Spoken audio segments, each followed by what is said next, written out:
आज मैं आपको इस सैम्पल प्रॉब्लम 3 जो है ये एक्सप्लेन करके बताऊंगी। और ये जो सैम्पल प्रॉब्लम 3 है मैंने क्लास 9 की फिजिक्स की लखमीर सिंह मंजीत कौर की बुक से लिया है। चैप्टर का नाम है ग्रेविटेशन और पेज नंबर है 107। तो आपको इस सैम्पल प्रॉब्लम 3 जो है मिल जाएगा। तो चलिए क्वेश्चन समझ लेते हैं।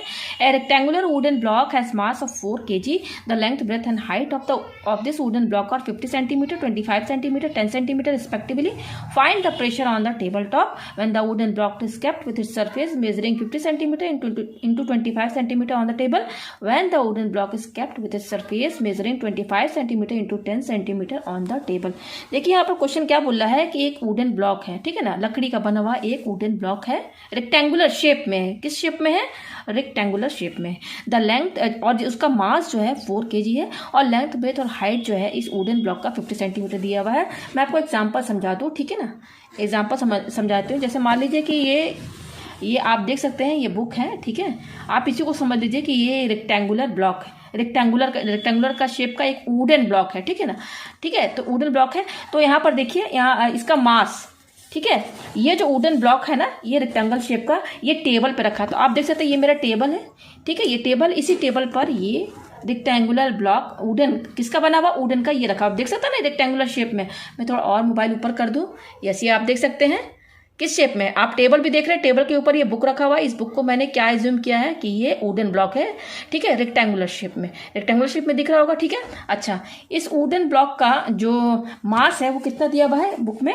वो आप देख सकते हैं 4 kg दिया हुआ, ठीक है। इस वुडन ब्लॉक का जो मास दिया हुआ 4 kg, ठीक है। अब आगे क्या बोल रहा है? लेंथ ब्रेथ और हाइट ऑफ वुडन ब्लॉक। इस वुडन ब्लॉक का लेंथ ब्रेथ हाइट कितना दिया हुआ? देखिए लेंथ कितना दिया हुआ है, लेंथ 50 सेंटीमीटर। तो कैसे समझेंगे? देखिए ये आपका ये मोबाइल थोड़ा मैं और ऊपर कर लूँ, ठीक है। ये देखिए, ये आप टेबल देख रहे हैं और ये वुडन ब्लॉक जो है टेबल पे रखा हुआ है, ठीक है। लेंथ ये देखिए, ये लेंथ है, ये लंबाई हो गई। ये देखिए, ये आपका लेंथ हो गया। ये लेंथ कितना दिया हुआ? यहाँ से यहाँ तक का 50 सेंटीमीटर दिया हुआ, ठीक है। और ये ब्रेथ हो गया, ये ब्रेथ दिया है 25 सेंटीमीटर, ब्रेथ दिया है 25 सेंटीमीटर। और हाइट देखिए, हाइट किसको कहते हैं? ये देखिए, ये जो नीचे साइड वाला पोर्शन है, ये वाला हाइट, ये देखिए, ये हाइट, या फिर ऐसे समझ लीजिए, ये जो दिख रहा है ना, ये हाइट, ये वाला पोर्शन, ये हाइट हो गया। ये इतना, ये हाइट हो गया, ठीक है। तो लेंथ यहाँ से आप देख सकते हैं बुक में, ये लेंथ इतनी दी हुई 50 सेंटीमीटर और ये ब्रेथ हो गई, चौड़ाई, ये चौड़ाई हो गई 25 सेंटीमीटर। और हाइट ये देखिए, ये इतना दिया हुआ है 10 सेंटीमीटर। तो आपको लेंथ ब्रेथ हाइट समझ में आ गया इस वुडन ब्लॉक का, ठीक है। ये तो बुक है, मैंने इसको वुडन ब्लॉक समझा, ठीक है। अब आगे देखिए क्या कह रहा है क्वेश्चन में कह रहा है, ये देखिए, हाँ यस, ये देखिए लेंथ ब्रेथ हाइट दिया, लेंथ 50 सेंटीमीटर, 25 सेंटीमीटर ब्रेथ है। और हाइट में कंफ्यूज मत होइएगा। देखिए हाइट दिया 10 सेंटीमीटर। हाइट का मतलब देखिए ये चीज, ये हाइट है, ठीक है, ये हाइट होगी। अब क्या बोल रहा है? Find the pressure on the table top. तो मैंने आपको बता दिया कि ये जो हमारा वुडन ब्लॉक है ये टेबल पे रखा हुआ है। ये टेबल देख रहे हैं ना आप, ये टेबल, इस टेबल पे ये वुडन ब्लॉक रखा है। तो इस टेबल पर ये मतलब ये बुक जो, ये वुडन ब्लॉक जो रखा हुआ है, वुडन ब्लॉक की वजह से इस टेबल पर कितना प्रेशर लग रहा है इस टेबल पर, वही हमें यहाँ पर फाइंड करना है, ठीक है। ये आपको समझ में आ गया। अब देखिए आगे क्या बोल रहा है ये। अब क्या बोला, देखिए यहाँ पे ए और बी कंडीशन क्या बोल रहा है कि when the wooden block is kept with surface measuring 50 centimetre into 25 centimetre on the table top. यहाँ पे हमें प्रेशर बताना है कि वुडन ब्लॉक की वजह से टेबल पर कितना प्रेशर पड़ रहा है। अब अगर हम वुडन ब्लॉक को किस तरीके से रखा गया है, 50 सेंटीमीटर इंटू 25 सेंटीमीटर के साइड से रखा गया है। तो देखिए 50 सेंटीमीटर आपका क्या रखा हुआ है? 50 सेंटीमीटर आपका क्या है? लेंथ है, देखिए ये लेंथ है। और 25 सेंटीमीटर क्या है आपका? देखिए ब्रेथ है। तो 50 सेंटीमीटर इंटू 25 सेंटीमीटर की सरफेस में इसको रखा गया है। मतलब किताब को कैसे रखा गया है? ये देखिए इस तरीके से रखा हुआ, यस यही है। ये देखिए ये 50 सेंटीमीटर हो गया, ठीक है, ये 50 सेंटीमीटर हो गया। और यहाँ पर ये आपका ब्रेथ हो गया, ठीक है। तो यहाँ पर ये जो वुडन ब्लॉक रखा गया है 50 सेंटीमीटर ये हो गया, और ये आपका ब्रेथ हो गया 25 सेंटीमीटर। तो ये रेक्टेंगल है, तो इसका एरिया क्या होगा? लेंथ दिया 50 सेंटीमीटर, ब्रेथ दिया 25 सेंटीमीटर। तो एरिया लेंथ इंटू ब्रेथ हमारा आ जाएगा यहाँ पर, ठीक है। तो ये जो एरिया आया है इस वुडन ब्लॉक का जो एरिया हमने अभी बताया आपको 50 इंटू 25, लेंथ इंटू ब्रेथ होता है 50 इंटू 25। तो इतना ही एरिया, ये जो वुडन ब्लॉक का जो एरिया है, इतना ही एरिया जो है ये टेबल टॉप का कवर कर रहा है। जो टेबल रखा हुआ है, टेबल के टॉप पर ये रखा हुआ है, तो इतना ही एरिया जो है ले रहा है टेबल का, टेबल पर इतना ही एरिया लग रहा है, जो बुक का जितना एरिया है उतना ही कवर कर रहा है ये टेबल को, ठीक है। तो प्रेशर क्या होगा तब इस केस में, हमें यहाँ पर ये फाइंड करना है, ठीक है। तो यहाँ पर मैं आपको एक्सप्लेन करके समझा दूँ आपको। सबसे पहले प्रेशर किसे कहते हैं? प्रेशर जो होता है वो होता है हमारा, जो हमारा प्रेशर होता है P, जिसको पी से डिनोट किया होता है फोर्स अपॉन एरिया। फोर्स होता है न्यूटन में और एरिया हमेशा मीटर स्क्वायर में होना चाहिए। फोर्स पर यूनिट एरिया, ठीक है। और प्रेशर को जो है पास्कल में भी, ये जो न्यूटन पर मीटर स्क्वायर आया है ना, इसको पास्कल भी बोलते हैं, ठीक है। या तो आप न्यूटन पर मीटर स्क्वायर में लिखिए, या तो पास्कल में लिखिए, या फिर पीए के फॉर्म में लिखिए। तो प्रेशर के ये 3 यूनिट होते हैं, किसी भी यूनिट में लिखिए। अगर एरिया आपका सेंटीमीटर में है तो उसको आपको मीटर में कन्वर्ट करना पड़ेगा, ठीक है। ये हो गया प्रेशर। प्रेशर कहते हैं किसे है, कोई भी ऑब्जेक्ट मान लीजिए ऑब्जेक्ट आपको कुछ भी हो सकता है, तो उस ऑब्जेक्ट के केवल 1 मीटर स्क्वायर एरिया, केवल 1 मीटर स्क्वायर एरिया, उस पर जो डाउनवर्ड फोर्स लगता है, डाउनवर्ड उस ऑब्जेक्ट पर डाउनवर्ड फोर्स नीचे की तरफ, ठीक है, डाउनवर्ड, तो उसी को प्रेशर कहा जाता है। किसी भी ऑब्जेक्ट के 1 मीटर स्क्वायर एरिया पर जो डाउनवर्ड फोर्स लगता है उसी को प्रेशर कहा जाता है। इसी को ये डेफिनेशन आपको मैंने समझा दिया, ठीक है। अब देखिए यहाँ पे क्या कर, तो यहाँ पर वुडन ब्लॉक को किस तरीके से रखा गया है, 50 सेंटीमीटर इंटू 25 सेंटीमीटर के सरफेस के हिसाब से रखा गया, ठीक है। तो मैं यहाँ पर वुडन ब्लॉक ही बना देती हूँ, ये मेरा रहा वुडन ब्लॉक, ठीक है। तो 50 सेंटीमीटर आपका क्या लेंथ है, यानी कि यहाँ से यहाँ तक ये 50 सेंटीमीटर लेंथ है। और ब्रेथ कितना दिया हुआ है, ब्रेथ दिया हुआ है 25 सेंटीमीटर, ये मैंने यहाँ पर बना दिया 25 सेंटीमीटर, ठीक है। और ये किस पर रखा हुआ है, एक टेबल पर, ये मान लीजिए टेबल है, ठीक है। ये हमारा क्या है, टेबल है, ठीक है। ये क्या है, हमारा टेबल है, ये मेरा क्या है, टेबल। ये टेबल पर, टेबल के टॉप पर इस तरीके से रखा हुआ है, ठीक है। तो अब बताना है कि टेबल पर कितना प्रेशर लग रहा है इस वुडन ब्लॉक की वजह से। तो प्रेशर का डेफिनेशन मैंने बता दिया। अब सबसे पहले हम फोर्स निकालते हैं। अच्छा, इस वुडन ब्लॉक का जो मास दिया हुआ है वो कितना दिया हुआ है, मास m, वो दिया हुआ है देखिए 4 kg। तो यहाँ पे 4 kg लिखिए, ये लिख दिया मास, ठीक है। तो आप जानते हैं अच्छी तरह से कि कोई भी ऑब्जेक्ट अगर अर्थ पर रखा रहता है, ठीक है ना, तो उस ऑब्जेक्ट पर एक डाउनवर्ड फोर्स लगता है, ठीक है। तो यानी कि ये जो वुडन ब्लॉक है ये टेबल पे रखा हुआ है, तो इस पर एक डाउनवर्ड फोर्स लगेगा नीचे की तरफ, ठीक है भाई। ये जो टेबल है अर्थ पर ही तो रखा है ना, अर्थ पर ये टेबल रखा है, उस टेबल के ऊपर ये वुडन ब्लॉक रखा हुआ है, तो डाउनवर्ड फोर्स तो अर्थ की तरफ लगेगा ही ना। जैसे मान लीजिए ये अर्थ है, ये आपका अर्थ है और ये सेंटर है। अब इस अर्थ पर ही कहीं ये टेबल रखा हुआ है, ठीक है ना, ये टेबल रखा हुआ है यहाँ पर, ठीक है। और इसी टेबल पर ये वुडन ब्लॉक रखा हुआ है। तो इस वुडन ब्लॉक पर क्या करेगा, अर्थ हर ऑब्जेक्ट को अपनी तरफ खींचने की कोशिश करता है, तो इस वुडन ब्लॉक पर एक डाउनवर्ड फोर्स लगेगा।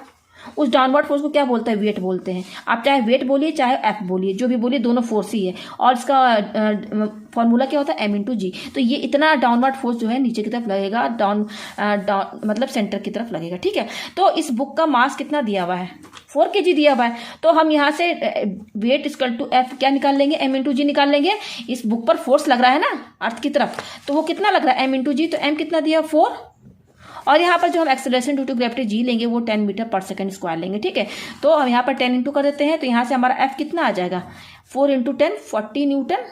एफ बोलिए चाहे डब्ल्यू बोलिए, ठीक है ना, ये आगे 40 न्यूटन। यानी कि इस बुक पर, सॉरी, जो वुडन ब्लॉक रखा हुआ है इस पर एक डाउनवर्ड फोर्स लग रहा है अर्थ की तरफ, अर्थ के सेंटर की तरफ, कितना लग रहा है, 40 न्यूटन लग रहा है। तो फोर्स आ गया, ठीक है। अब एरिया बताना है हमें, एरिया।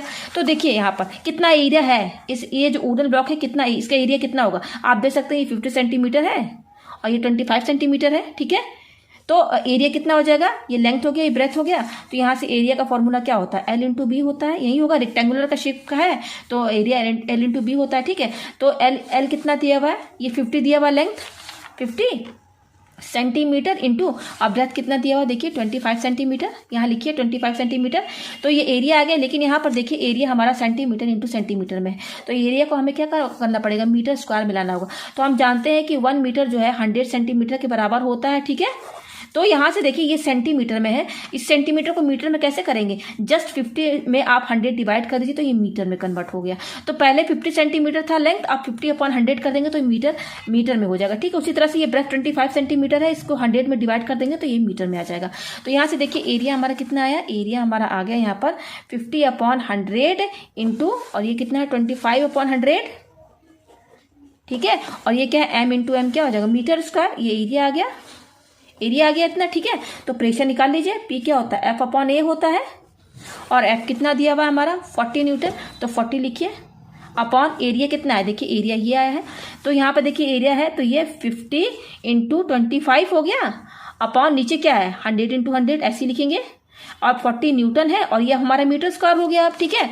तो P इक्वल टू, अब इसको सॉल्व कीजिए, 40 है और ये डिवाइड में इसको इंटू में करेंगे, इंटू में करने पर ये सब ऊपर नीचे हो जाएगा, तो ये देखिए ये नीचे जो टर्म लिखा हुआ 100 इंटू 100 ये ऊपर हो जाएगा, रेसिप्रोकल जैसे हो जाएगा, डिवाइड को जब इंटू में करेंगे तो नीचे का रेसिप्रोकल कर दीजिए, तो ये ऊपर हो जाएगा, और ये वाली टर्म है 50 इंटू 25 ये न्यूटन नीचे हो जाएगा, ठीक है। अच्छा ये क्या है न्यूटन, ऊपर न्यूटन है, नीचे क्या है मीटर स्क्वायर है, तो नीचे तो पर मीटर स्क्वायर ऐसे लिखिए, ठीक है, या तो आप न्यूटन पर मीटर स्क्वायर लिखिए या फिर पास्कल लिखिए, ठीक है। ये हो गया, अब इसको सॉल्व कीजिए तो देखिए ये जीरो कैंसिल हो गया, कैंसिल, ठीक है। अब देखिए यहाँ से ये 5 और ये 2 जा 10 कट गया। अच्छा अब फिर काटिए, देखिए 5 5 जा 25 और 5 4 जा 20 कट गया, फिर देखिए कट सकता है 5 2 जा 10 और ये 20 आ गया, तो ऊपर क्या क्या बच रहा है 4, नीचे सब कट गया, 4 इंटू ऊपर बच रहा 4 इंटू ये क्या बच रहा है 20 न्यूटन पर मीटर स्क्वायर, ठीक है। तो P कितना हो जाएगा 4 2 जा 8 और 8 4 जा 32 और ये एक जीरो लगा दी 320 न्यूटन पर मीटर स्क्वायर, और क्या लिख सकते हैं इसको 320 पास्कल, ये भी लिख सकते हैं, ठीक है। तो ये 320 न्यूटन पर मीटर स्क्वायर क्या बोल रहा है कि जो आपका वुडन ब्लॉक जो टेबल पे रखा हुआ है ना, टेबल पे जो वुडन ब्लॉक रखा हुआ है, तो उस टेबल के इस टेबल का जो 1 मीटर स्क्वायर एरिया है ना, टेबल का केवल 1, टेबल का एरिया तो बहुत बड़ा होगा लेकिन उस टेबल का केवल 1 मीटर स्क्वायर एरिया पर जो फोर्स लग रहा है वो कितना लग रहा है 320 न्यूटन डाउनवर्ड फोर्स लग रहा है, ठीक है ना, उस वुडन ब्लॉक की वजह से। तो प्रेशर, इसी को प्रेशर कहा गया। प्रेशर क्या बताता है, उस टेबल के 1 मीटर स्क्वायर एरिया पर जो डाउनवर्ड फोर्स लगता है उसी को प्रेशर कहा जाता है। तो ये आपको समझ में आ गया, ठीक है। अच्छा अब देखिए किताब को क्या, अब जो वुडन ब्लॉक है, when the wooden block is kept with a surface measuring 25 centimetre into 10 centimetre on the table. अब वुडन ब्लॉक को दूसरे तरीके से रखा गया है, इस तरीके से कि वो कितना एरिया ले रहा है 25 सेंटीमीटर इंटू 10 सेंटीमीटर टेबल पे ले रहा है। तो देखिए कैसे रखेगा उसको, ये मेरा वुडन ब्लॉक था, मैंने ये एज्यूम किया था। अब देखिए उस बुक को इस तरीके से रख रहा है, ये देखिए इस तरीके से टेबल पर आप देख सकते हैं ये टेबल। तो इस टेबल का जो नीचे वाला है ये क्या हो गया हमारा, ब्रेथ हो गया, कितना है ये देखिए ये ब्रेथ है 25 सेंटीमीटर। तो ये अब हम इसको क्या मानेंगे, लेंथ मानेंगे।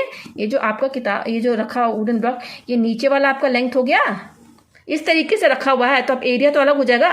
देखिए कितना कवर कर रहा है, ये तो आपका हाइट हो गया नीचे वाला। मैं कैसे समझाऊँ आपको, ये देखिए ये किताब को इस तरीके से रखा हुआ है, ठीक है, इस तरीके से वुडन ब्लॉक को। तो ये हमारा हो गया लेंथ और ये हमारा क्या हो गया, ब्रेथ हो गया। ये देखिए ये ब्रेथ है, ये इतना। तो इसी यहाँ पर ये तो पहले तो ये ब्रेथ बता रहा था कितना था 25 सेंटीमीटर, लेकिन अब तो ये हमारा इतना ही कवर कर रहा है ना, टेबल पर कितना एरिया कवर कर रहा है, इतना ही कवर कर रहा है। इस तरीके से मैं डायग्राम से आपको समझा दूँ कि वुडन ब्लॉक को किस तरीके से रखा गया है। ये देखिए इस तरीके से आपका रखा गया है, इस तरीके से ये ठीक है। या फिर यहाँ पर देख लीजिए इस तरीके से रखा है, वुडन ब्लॉक को खड़ा करके रख दिया, ठीक है। तो अब लेंथ ये होगी 25 सेंटीमीटर, यही होगी लेंथ 25 सेंटीमीटर, और ब्रेथ क्या होगी 10 सेंटीमीटर होगी। तो अब इस केस में हमारा क्या हो जाएगा, अब अगर हम इस तरीके से वुडन ब्लॉक को रखेंगे तब टेबल पर कितना फोर्स लगेगा हमें या प्रेशर लगेगा वो हमें फाइंड करना है। तो आप देखिए टेबल पर इस वुडन ब्लॉक को चाहे आप इस तरीके से रखिए चाहे इस तरीके से रखिए, वेट तो दोनों का सेम रहेगा, वेट दोनों का सेम रहेगा ना, क्योंकि मास तो दोनों का सेम है, ठीक है। जैसे यहाँ पर हमारा पी क्या है, फोर्स पर यूनिट एरिया, यही फॉर्मूले से हमें निकालना है। तो फोर्स तो हमारा 40 ही न्यूटन रहेगा, जो हमने निकाल दिया। ये देखिए 40 न्यूटन क्यों ये रहेगा, आप किसी भी शेप में रखिए, मास तो इसका बदलेगा नहीं ना, मास तो वही रहेगा ब्लॉक का जो कि 4 kg दिया हुआ है। तो यहाँ पर भी ये जो आपका वुडन ब्लॉक टेबल पर रखा है तो इस पर भी एक डाउनवर्ड फोर्स लगेगा, मैंने सब समझा दिया, जो कि M/G होता है, F इक्वल टू या W इक्वल टू mg। तो हमने यहाँ पे निकाल दिया है, वो 40 न्यूटन आया है, यही लगेगा, फोर्स तो यही रहेगा, ठीक है। 40 न्यूटन हमारा आ गया। अब एरिया निकाल लेते हैं। तो एरिया क्या होगा, लेंथ इंटू ब्रेथ। तो देखिए इस केस में लेंथ हमारा क्या है 25 सेंटीमीटर और ब्रेथ क्या है 10 सेंटीमीटर। तो L इंटू B यानी कि 25 इंटू 10 ये हो जाएगा, और ये सेंटीमीटर में दिया हुआ है। तो मैंने आपको सब समझा दिया है कि इसको 100 से डिवाइड कर देंगे तो ये मीटर में कन्वर्ट हो जाएगा लेंथ इंटू, और ये क्या है इसको भी 10/100 कर दीजिए तो ये भी मीटर में कन्वर्ट हो जाएगा। तो हमारा यहाँ से एरिया कितना हो जाएगा, ये देखिए 25 इंटू 10, देखिए यहाँ पर 25 इंटू 10 अपॉन नीचे क्या 100 इंटू 100, और ये m इंटू एम क्या हो जाएगा मीटर स्क्वायर हो जाएगा। हो गया, हमें एरिया देखिए मीटर स्क्वायर में ही करना है, ठीक है। ये हो गया, तो एरिया हमारा आ गया। अब यहाँ से प्रेशर निकाल लीजिए, फोर्स अपॉन एरिया होता है, तो फोर्स कितना है 40 न्यूटन। तो 40 अपॉन, अब ये देखिए एरिया कितना दिया हुआ है 25 इंटू 10 अपॉन 100 इंटू 100। 40 हमारा न्यूटन में था और ये हमारा मीटर स्क्वायर में है, ठीक है। तो इसको सॉल्व कीजिए। तो यहाँ से हमारा प्रेशर हो जाएगा 40 और इस डिवाइड को जब आप इंटू में करेंगे इस डिवाइड को, तो इसका रेसिप्रोकल क्या हो जाएगा 100 इंटू 100 और ये 25 इंटू 10 नीचे हो जाएगा। और ये न्यूटन में था और ये न्यूटन में है ऊपर और नीचे मीटर स्क्वायर है तो पर मीटर स्क्वायर हो जाएगा, ठीक है। तो यहाँ से प्रेशर क्या हो जाएगा, इसको सॉल्व कीजिए, ये जीरो कैंसिल, ठीक है। अब देखिए 5 5 जो 25 और ये हो जाएगा 5 2 जो 10 आ गया, फिर 5 4 जो 20 ये आ गया हमारे पास। तो ऊपर क्या बच रहा है 4 इंटू 100 और नीचे सब कैंसिल हो गया, ठीक है। और न्यूटन पर मीटर स्क्वायर ये आ गया। तो यहाँ से प्रेशर क्या हो जाएगा 4 4 जो 1600 न्यूटन पर मीटर स्क्वायर, ठीक है। तो यहाँ पर देखिए दोनों केसेस में हमने ये यहाँ पर इसमें प्रेशर निकाला 320 न्यूटन पर मीटर स्क्वायर आ रहा है और यहाँ पर 1600 न्यूटन पर मीटर स्क्वायर आ रहा है। तो ज़्यादा प्रेशर किस में लग रहा है, जब हम वुडन ब्लॉक को इस तरीके से रखेंगे, खड़ा करके रखेंगे, तब इस केस में टेबल पर ज़्यादा प्रेशर लगेगा और जब हम उसको बिल्कुल इस तरह से फ्लैट रख देंगे तो कम प्रेशर लगेगा। तो मुझे उम्मीद है कि आपको ये क्वेश्चन जो है बहुत अच्छे से समझ में आ गया होगा।